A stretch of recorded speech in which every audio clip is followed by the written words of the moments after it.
matching skulls. Black and white, you see it on my flags and poles. I'm a Raider, baby, you ain't gotta ask to know. I'm a Raider, baby, you ain't gotta ask to know. I'm a Raider, baby, you ain't gotta ask to know. I'm a Raider, baby, you ain't gotta ask. Good morning, good morning, good morning. You've reached the workout with Kush, and I am your host, Raider Kush. Today is Monday, my favorite day of the damn week. July 3rd, though. Got the lovely river out here. Got the sun just getting ready to come up. I figured I'd get us started a little bit earlier this morning. Do my regular cardio like I do, but started out a little bit earlier. Let me get some music going here. Let me see what we got.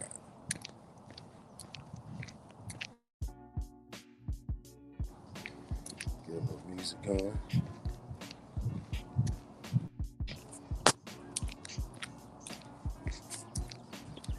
So, happy 4th of July to those that celebrate. To those that don't celebrate it. It's going to be one of those days where maybe in the future we look back on the 4th of July and be like, what was it? What's the real lesson behind it? But that's for another conversation, another day. So, Raider news. We found out that there was some rankings that just recently came out from CBS Sports. They ranked their top head coaches, which we'll get into here in a second. But a lot of news that came out over the weekend about Josh McDaniels, about Max Crosby, Devontae Adams, our big trifecta basically, and Josh Jacobs. Well, not a lot about Josh Jacobs, just his contract is still not signed. He hasn't made any indication like he's going to. And now it seems like he may hold out, which there was a show called, it's The Pivot, but they didn't have Brandon Marshall at this time. They had someone else on there. And they were talking about how, Josh Jacobs may get traded. I hate hearing that. I absolutely hate hearing that. I hate hearing even the thought of it. I'll preface it with that. Man, that sky looks good today. Look at that sunrise. But I'll preface it with that. I hate the thought of Josh Jacobs getting traded. But I think that it's not out of the realm of the possibilities that could happen. So they talked about it on this Pivot podcast. They had a panel of 3 people. The lady on there was really annoying. I had to get past her for a bit. But some of her views actually were really good. But it just seemed like she was trying to take over the show. The other guy, kind of like the narrator of the podcast, was cool. And then they had on Deshaun Jackson, former Eagle, former Buck, former Raider. And I really dialed in when Deshaun Jackson had something to say, because it was pretty eye-opening about a lot of things that he had to say about Josh, a lot of things that he had to say about our former quarterback. And he was in the building during that time period where, DC was, going through that transition with Henry Ruggs. The Raiders were going through that transition with Henry Ruggs, but, DC mainly, So if you don't understand where Deshaun Jackson's coming from, that's exactly where he's coming from. Oh, hey, Mark. How you doing? Have a great day. So Deshaun Jackson came out there. He started talking about how DC has certain wide receivers that he wouldn't throw to because he didn't have a rapport with them. He didn't have a relationship with them. And he was a quarterback that if you didn't have a relationship with him, then you wouldn't be able to get the ball during the games. So Deshaun said that, he looked at Henry Ruggs' first season and dude wasn't even getting the ball. He also says that there was times where he felt like he was wide open and was expecting to get the ball. And he said that it felt like DC didn't see him. He didn't get the ball. So I think that going into that perspective with Deshaun Jackson and seeing what he had to say about it was good.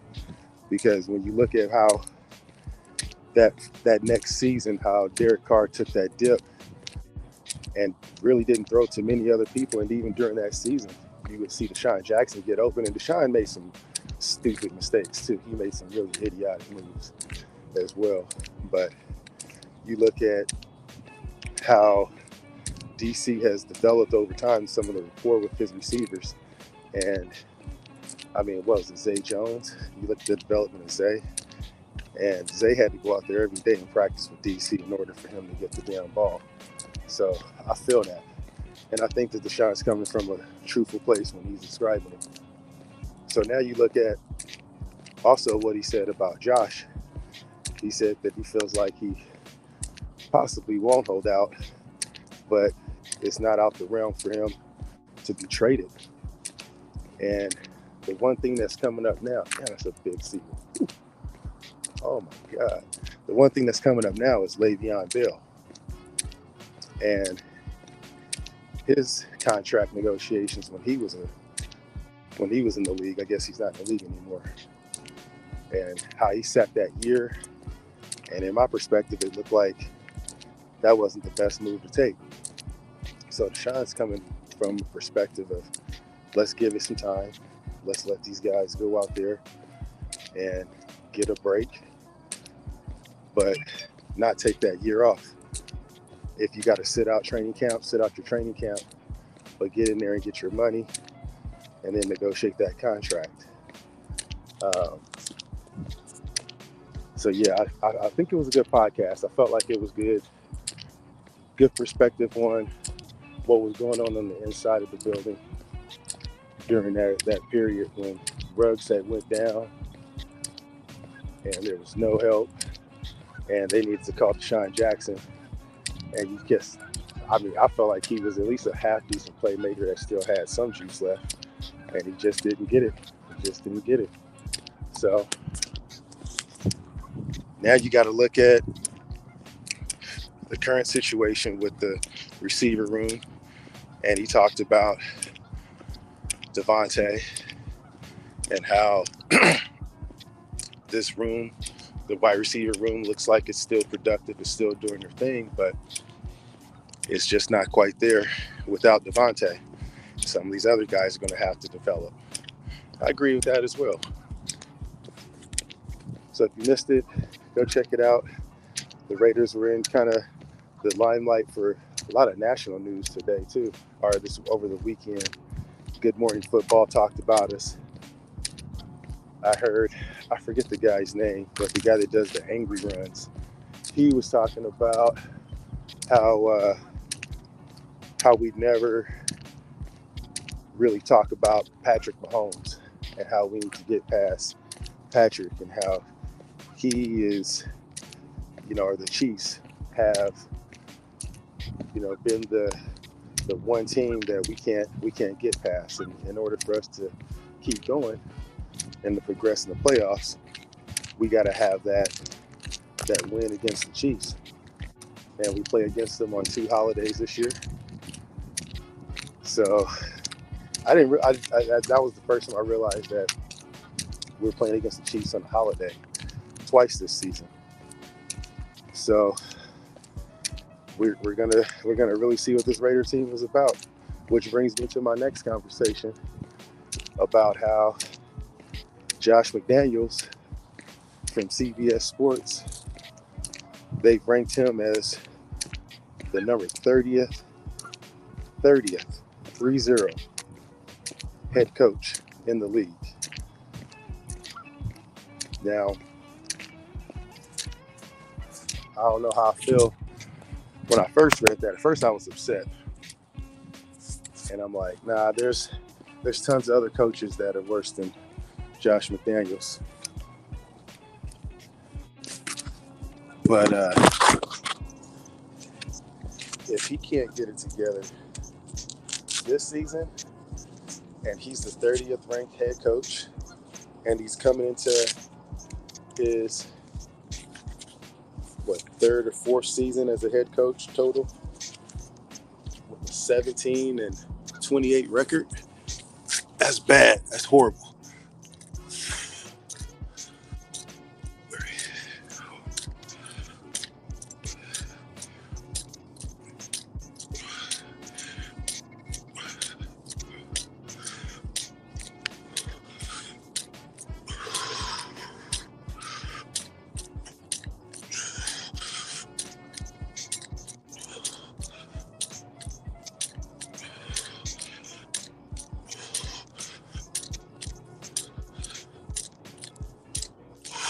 One for the nation. Oh, yeah. So, McDaniels, number 30th ranked head coach in the league. I feel like he deserves a little bit better, but not too far off. I mean, just being at 30th, that puts him right above the Cardinals coach. And then that puts him right below, who was it? Oh, Arthur Smith from the Falcons.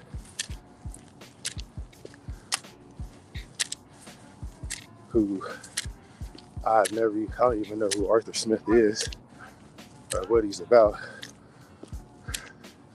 But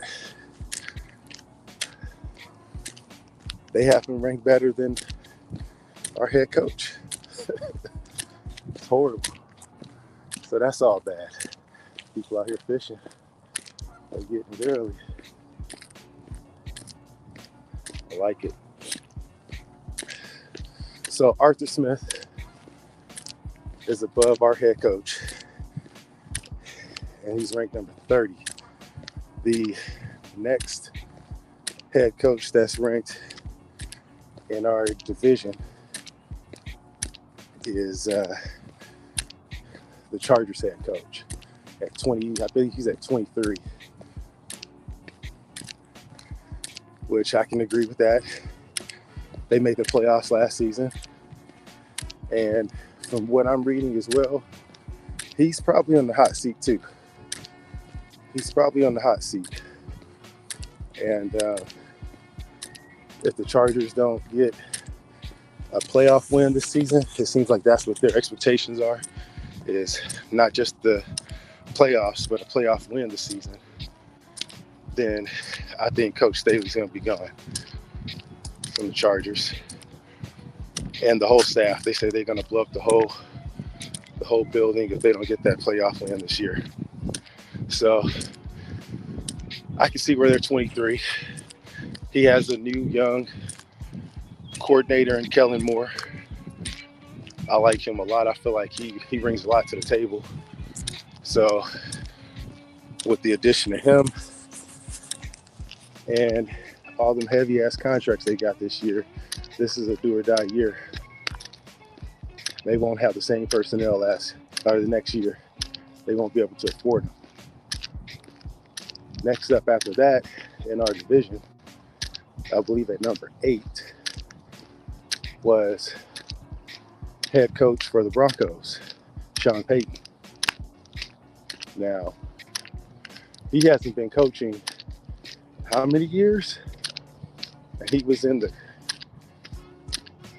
announcer's booth, the commentator's box, whatever it may be, on TV a lot for these last couple of years. And he comes from the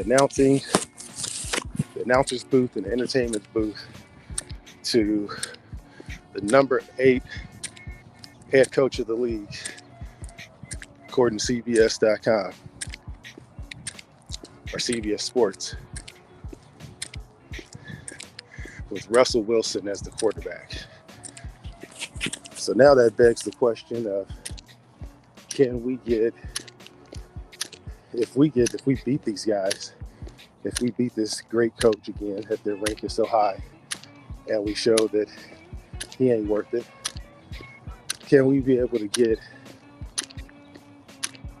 a better credibility for our coach if this happens this season, like what we're optimistic about? Can we get the head coach to come in and say, all right, we're going to beat the Broncos, he's number 8, going to take over that spot? If he's a better play caller this year, I think not. I still think that the criticism is going to be heavy on McDaniels, and this is the year where he got to make chicken salad out of chicken shit, because this may end up being with his 30th ranked head coaching status. This may be his last season, especially if the Chargers head coach is on the chopping block. Now, one of the conversations that comes up about the head coach is the way that he picks his personnel and the way that he's treating his players. Because there is another ranking that came out that says that he was the number 3 offensive play caller in the league. So we have the number 30th head coach overall in the league, according to one rating system. And then we have the same man who is the 3rd ranked offensively minded play caller in the league. So what does that tell you? Maybe it's not his play calling or his mental aptitude at that point that could be able to hinder him a little bit, but more of his personality and the way that he acts and responds to the players and the coaches, coaching staff, the people around him. So maybe it's time for him to have that Rich Bisaccia type guy. And I don't know who that is, but that's the one thing that I keep mentioning and bringing up, is that he needs that Rich Bisaccia type dude that can take over some of the head coaching duties, the day-to-day stuff where players can come and knock on the door and talk to a coach, shoot the shit with them, or he has to really, really dig deep into his management and people skills and start working on that drastically if he hasn't done so already. I'm sure he has, but it's still giving him a low ranking, because how in the hell do you have an offensively minded genius, sounds like, at the number 3 head coach over the last 20 years? It wasn't the last season, it was over the last 20 years. So how do you have that and you take that into giving him, okay, we're just going to make this guy number 30. So you make him 30th overall as the head coach, but he's calling great plays, or he's a great offensive-minded head coach. And that was based off of mostly Tom Brady, I get it. But you look at Josh McDaniels as well, he's coming from something that we saw a lot of commonality with Derek Carr, where we saw Derek Carr coming from a lot of different offensive coordinators and head coaches. Well, don't forget that Josh McDaniels, this is going to be his 5th, number 5, his 5th quarterback in consecutive years that he's going to have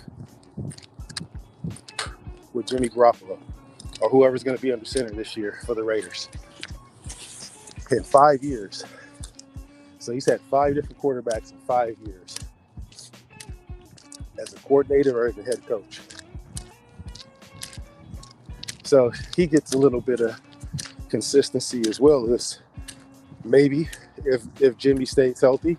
If Jimmy doesn't stay healthy, that'll be his 6th or 7th or 8th quarterback that he's going to have. in the last 5 seasons. So when they give him that ranking, I think they're looking at that as well, is that he hasn't had any continuity with a quarterback. He's bringing in a quarterback that he's worked with when he was younger, with the hopes that he can still be able to come in and do his thing. What's up, Stats? He said he thinks he's more of a drill sergeant personality type of coach. Yeah, which I know a lot of players are used to seeing. I think so too. I think that after reading Hondo's article about, all right, we at the 1 mile point. After reading Hondo's article about how he responds to some of the folks, about like even the water boys that come out on, he clocks them like a 40 time. I feel like that's a part of McDaniels being that drill sergeant. Here we go.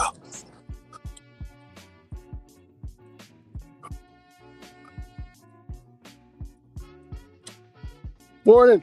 How you doing?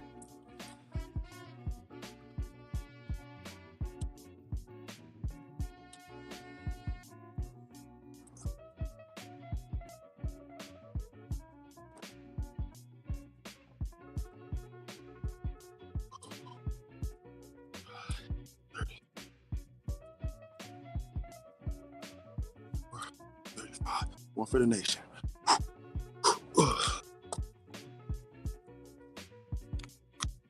right, here we go.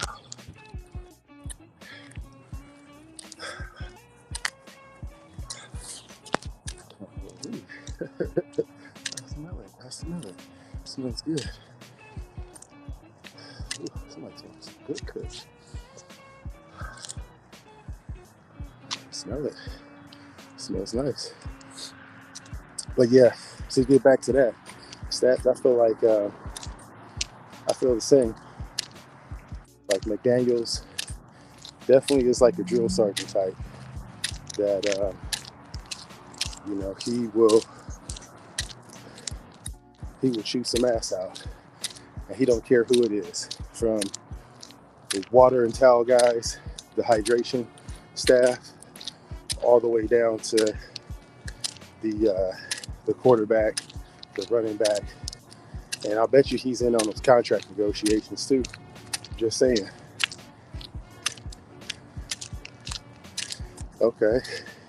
Says Crosby seems to love how McDaniel's been during the summer and how he's been working during the playoffs. Yeah, man, I love that. Oh, during the players, not the playoffs, maybe in the playoffs, and how he's been working the players. Yeah, I would hope so. One thing I would recommend is looking at what some of these other teams are doing right now in our division. I heard a report, and I would never have guessed it just based off of this person as coach and seeing his stature and his lack of fitness and all that good stuff. But I guess Andrew Reid puts on one of the just insane conditioning OTAs of all time, and getting him going in the season and getting his guys going. They say that it's brutal. It's brutal, and that's the reason why a lot of those receivers, when they're showing up, linebackers and cornerbacks, they're in sync because they're in good shape. You listen, and you're more attentive when you're in better shape. When you're moving around, and you can be able to still breathe and carry on a conversation with your coaching staff about what's the next play. That's important.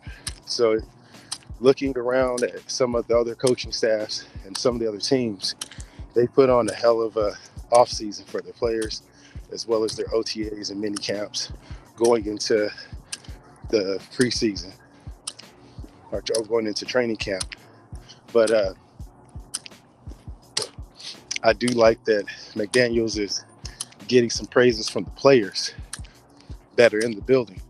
The two things I see that we're battling as Raiders is the inside and the outside noise. The outside noise says, oh, the coach is ranked number 30th. He sucks. He's next to a rookie head coach in Arizona and a head coach that is not that great in Arthur Smith in Atlanta. And he's the lowest ranked coach in our division. So that's the outside noise. The inside noise is saying, hey, clip that, paste that on my wall. I'm gonna use that as motivation. I'm gonna use that. I'm gonna use that as my soundboard for success when this team makes the fucking playoffs, right? I think that that's where we're at right now when we look at the team. There's a lot of outside noise, a lot of criticism, deservingly so, and there's still a lot of inside that we don't know about, inside quietness that we don't know about. And only time we see it is when some of these players will just give us a tiny bit of information, like how much they like Josh McDaniels, or how they use that as motivation, all of the bullshit that's going on the outside, how they're using that as motivation. And they're right, deservingly so. They should do that. I just wish that we had a little bit more insight on it and we could see what the players are seeing from Josh McDaniels and see that side a little bit more, Raiders. Come on, Raiders PR, you can do that for us. Just give us a little bit more insight on what's going on in that building. Give us a couple soundboards from Josh McDaniels. But ultimately, it don't matter. None of that stuff matters unless you win. And they can play him to be the shittiest coach in the world, or we've seen the coaches that get all the attention. We've seen both. And just give us a win total that's respectable. That's all we ask for. Give us a win total that's respectable. I won't say 10 wins, 11 wins, whatever, 9 wins, but just give us a winning total that we can hang our hat on into this next season. Decide what we need to do at quarterback and keep it pushing. If it's meant for Josh McDaniels, keep him within arm's length of making the playoffs this season, then we'll keep him around. If not, then I think that he may go back to New England and be their OC. But that's the reality that we're in right now with it. The other reality that we're seeing is the head coaching rankings for our conference. Morning. And what I see there is we have, basically 7 out of the 10 head coaches in the top 10 are in the AFC. Imagine that. So now you have McDaniels, who's on the very, very low totem pole of the majority of low-end NFC coaches that are still shitting on him. And he's huddled up right in between 2 shitty NFC coaches at number 30. And then all the way at the top, in the top 10, you got 7 out of the 10 head coaches in that CBS Sports rankings that are in the top 10, that are in the AFC. So he's got a lot to catch up to, a lot of respect to build. And I think it goes down, ultimately it's going to come down to in the media and in the way that entertainment is going to be presented to us from now on in the media, I believe, from the professionals that are getting paid to do so. You're looking at equilateral partnerships that are going on. And you have some groups that are getting paid or are partners or have some type of conglomerate with betting companies. So these betting companies are saying, hey, here's what we predict, here's what we see, here's why we're seeing it this way. And they're giving that to these media outlets. And that's maybe what we're seeing from CBS Sports is we're looking at a little bit of an insight from the betting lens, the gambling lens. And that's what they're seeing too, is that we may have a good team on paper because we had a top 10, top 12 offensive line. Our offensive probably gotten a little bit better since last year. If you look at the additions, we haven't lost anything minus Derek Carr, which I'll talk about that here in a second about the rankings of our QBs. They're apples and apples. So the one thing that they're pointing out is that, hey, you guys have a good offense. It's this head coach that's causing you guys to have this low ranking, and to why we think that you guys won't make a lot of money for people, and why people shouldn't put their money towards the Raiders this season unless it's for about 7.5 games. So yeah, he'll come around if they get wins. That's the only way he's going to be able to get better articles out, because a lot of these conglomerates, a lot of these outlets are media and gambling, and they coexist together now. So the things that we hear from these outlets are going to be geared just based off of that, those stats, those numbers. Yeah, man, salute to you. Ooh, that's the whole fleet of ducks. They'll just move out my way. I love it. Looks like a lot of people agree that everyone is focused on judging McDaniels, since the positional coaches look good to great, while Ziegler showed what he can't do as a GM. Yep, exactly, man. Exactly. Yeah, it looks like a lot of people are agreeing.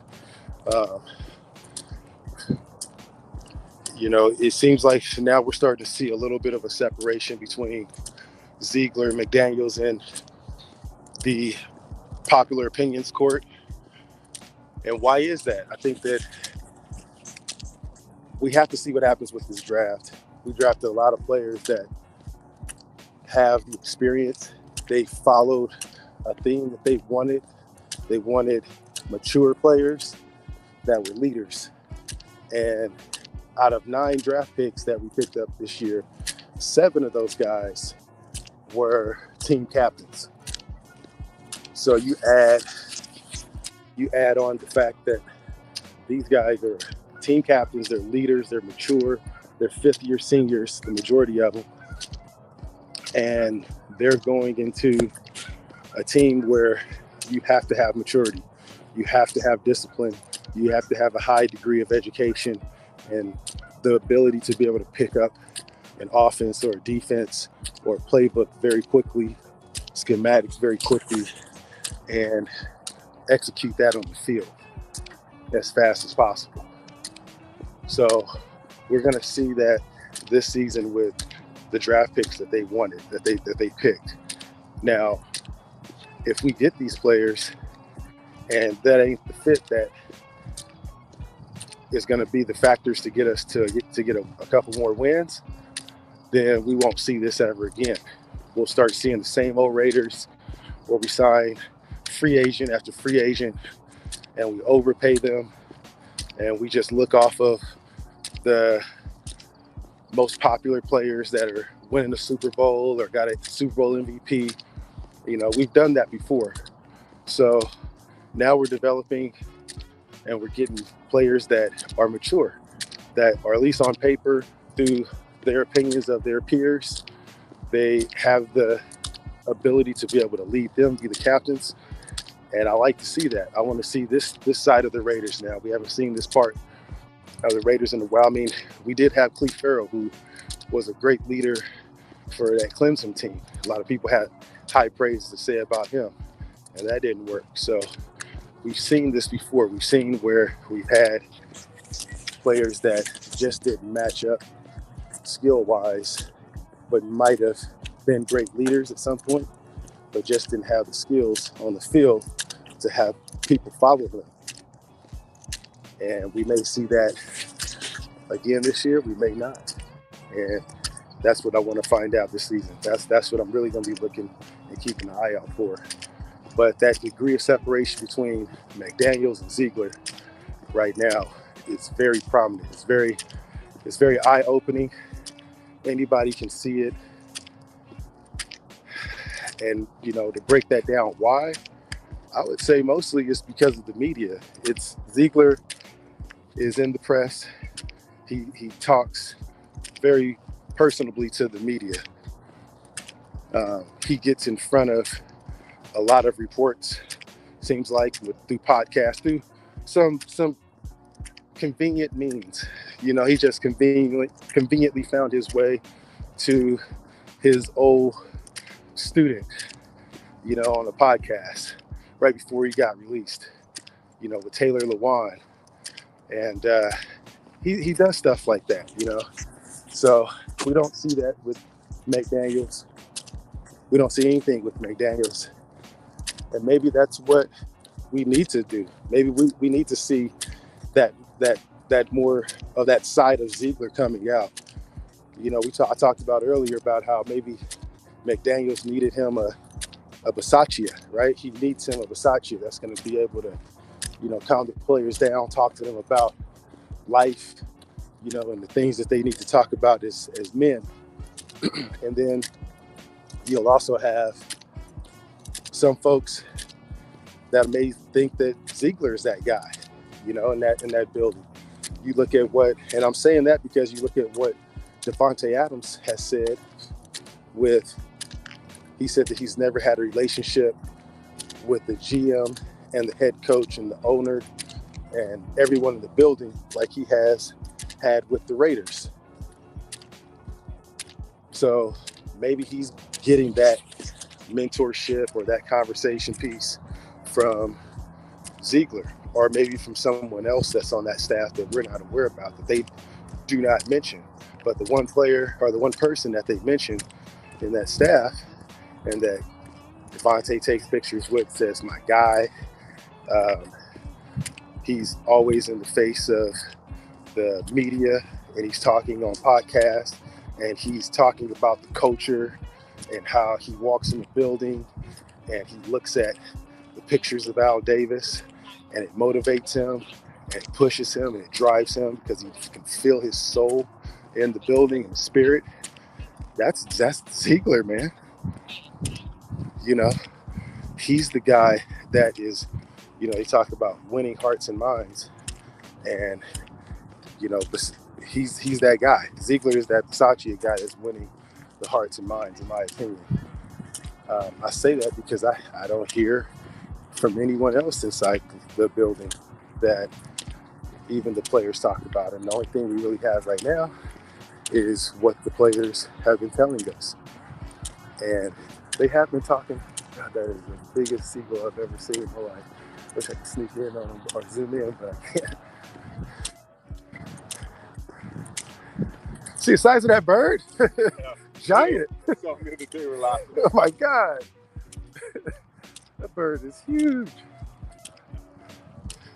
So, yeah, my point being is that they need that. Sometimes you need to have, your yang to your yin.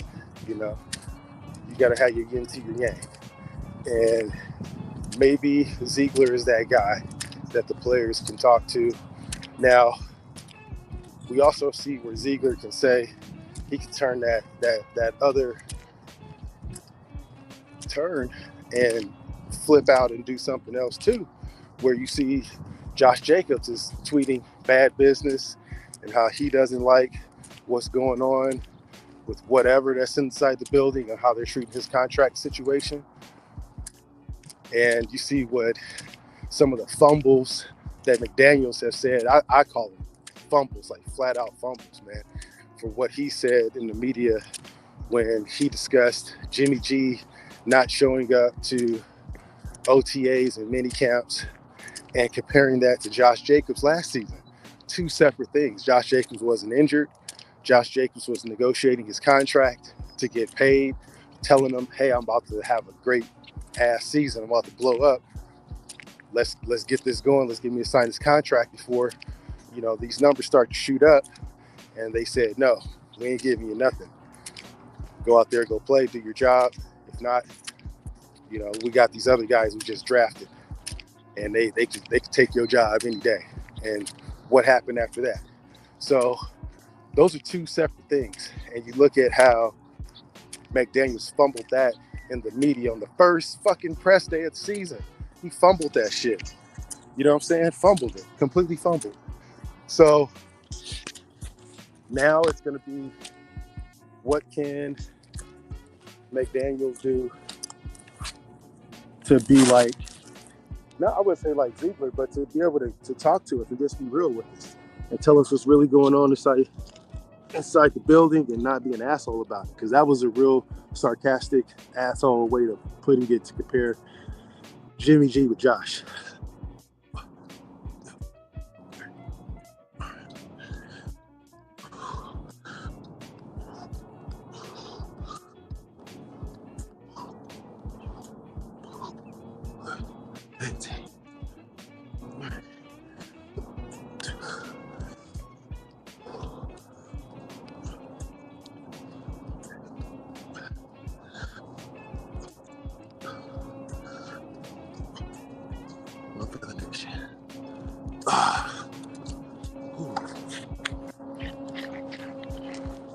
All right. Yeah, reached our 2 mile point.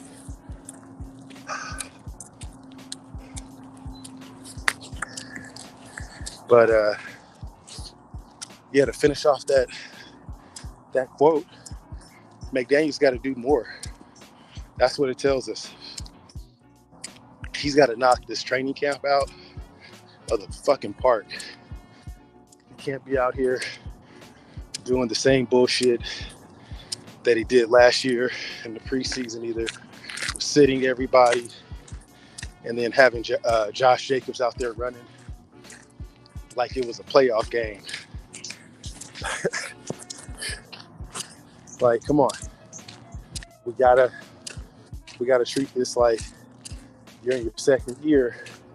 You're getting the team going, but you also are on the hot seat, coach. And you got to get that ready. You got to get these guys ready. You got to get them ready in the preseason. We need to see Jimmy G at least sit that out. Everybody else, we can afford to see these guys out there in the field. And Tyree, we got to knock out off the park. I think our biggest improvement, and I'll leave with this, I think our biggest improvement is going to be with the defense and the additions that we add to this defense this season. Keep an eye out for a signing of Marcus Peters this week. I think probably after 4th of July weekend. That's what I've been saying for a while, is I feel like it's going to be a signing of Marcus Peters. Hopefully Duran. Hopefully pick up Duran, man. I would love to pick him up again. But yeah, if we could pick up Duran and Marcus Peters, that'll make me happy. I'll be good with that. The one thing I like Ziegler doing besides Chandler, he's been like a master. Yep, at contracts in which players can't let go. Which, yep, exactly, man, exactly. That's why we don't see DC anymore. They didn't want to give DC that money. They didn't want to give him all that money when they first got there. He was about to hold out. Most likely, if he didn't get that extension, and they gave it to him reluctantly. They weren't looking forward to trying to give him that money. And when they gave him that extension, that was their opportunity to show us how they could be able to utilize their correct verbiage of contracts. And it worked. And now I think the rest of the league is seeing that as well. The rest of the players in the building are seeing that. Yep. I don't even know if Chandler was just a rookie mistake. I think that was something that it may have been a player that I would say Patrick Graham was pounding the table for. You look at the relationship that him and PG has and what Max Crosby has. I think that was something that they didn't really do much for the defense the previous season, and so that was their answer to what those guys wanted, what they needed. Hey, stats says that you're right about Ziegler being the new Versace. Before getting into football, Ziegler was a high school therapist. Yeah, man. Exactly, bro. Yeah, he's a high school counselor. He's a career counselor. So, and therapist, I believe. So he has had the ability to talk to very, very, very talented and young players who probably weren't very mature. So you look at some of the players that they draft, he has a very good scale that he can be able to put these guys on and weigh their ability to handle, situations that they're going to be in as Raiders. I feel very confident with that with Ziegler. Stat says, yeah, you're right about McDaniel's press conferences. I kind of like hearing Ziegler speak more than Josh. McDaniel's kind of creeps me out, especially when he smells like a great. I know, bro. And then those those that'd be killing me. So yeah, McDaniel's has to get better at a lot of different things, at his communication. Because I know if he's talking to the press like that, then I'm sure he's talking to the players some type of way as well. And he's probably, it seems like he's not trying to cuss when he says, because I don't know, either that or he gets very, very nervous around the camera. And he's got to get over that as well. So I don't know. I feel like we just got to, how can we make him a better head coach from a fan perspective and just not beat him up is very difficult. It's tough because you see all these different reports that come out. I just think that you're right, Stats, that we got to give him more exposure to media and let him feel more comfortable with speaking from his platforms. And he's got to do that. That's a part of his position now, especially knowing how low ranked he is as a head coach that speaks highly negative on his ability to communicate. If he's able to write up the plays, and that may have caused an issue with DC and why he's not here anymore, but that could have caused a big issue with why DC isn't here, because he feels like he has the best play calling mind and DC was, in opposition of that. I could feel that. I could definitely feel that. So anyway, we're done with our workout. We got our 2 miles in. We got our 100 push-ups in. If you guys got any updates that we'll talk about, I'll keep those probably posted on IG. Do a little TikTok today, but I got a lot of stuff I got to work on with work and everything this week. So I'll try my best to get another workout in, maybe later on tonight, if not tomorrow. Gyms for the week, I would say it's time to grind. They call this the dog days of summer for a reason. It's actually because Sirius is out. It's in full in full elements. It's completely energized. But that's a astrological thing. But they call it the dog days of summer for a reason. It's time to it's the longer days of the year. You got to get out early. You got to work for it. If you don't have a regimen right now and working out, this is the time to start planning it out and working with your practice and figuring out what is more comfortable for you during your routines. So if during these dog days of the summer, if you got to do 2 or 3 workouts, it's time to get it. The sun's up early. I felt good today. I got up early, got it in. I felt the same way. So make sure you guys do the same thing. Plan it out. Write things out this week. Start setting a schedule. Start writing things out. If you don't do that, then you won't have that continuity with yourself mentally, and you'll forget things and you forget really important stuff. So start writing your stuff out. Get it ready this week. And like I said, hydrate. Make sure you drink your water.